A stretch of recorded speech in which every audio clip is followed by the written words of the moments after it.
murakoze cyane n'amateka n'umugisha ku Burundi.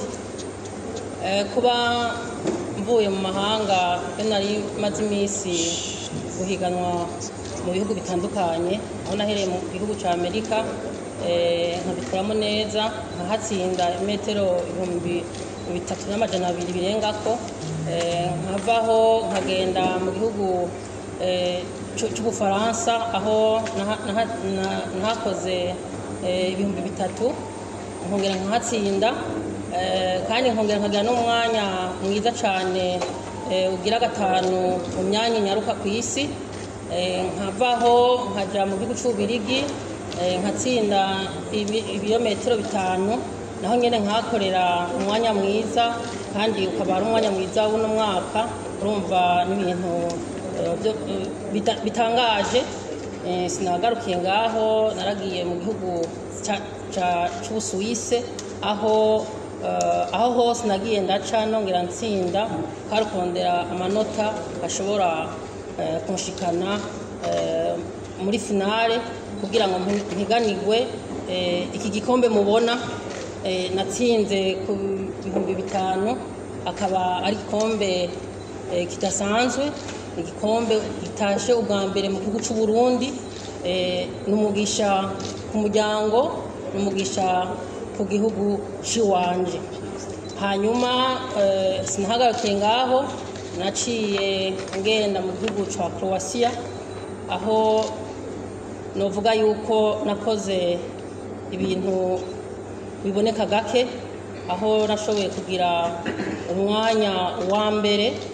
Ubu ababonye ukuntu nakoze competition barabonye yuko ubu umurundikazi ari wafise umwanya unyaruka ku isi ku 2,000, aho nashoboye kugira umwanya ungana n'iminota 5 n'amasegonda 21 n'ijana 56. Ibyo ntibyarwo bibeho ngaha ku isi. Ni hoko mondial itashe ku gihugu cy'u Burundi kuva bwitwa Uburundi.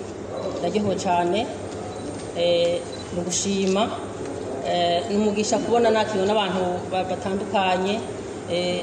N'umunezero ntafise ko nogaragaza kuko intsinzi yiwanje nayibonye mwo ibintu byinshi. Narabonye abarundi batwenga bose, yaba bari ngaha mu Burundi, abari mu mahanga, bose baragiye mu intsinzi yanje. Ibyo bikantera intege, bikantera kwishima. Ndumva yuko nakoze bidasanzwe, kandi koko nyene ibyo nakoze ntibisanzwe kandi bikora mu bidasanzwe. Nanje ubu ndavuga yuko ntasanzwe ku isi. Murakoze.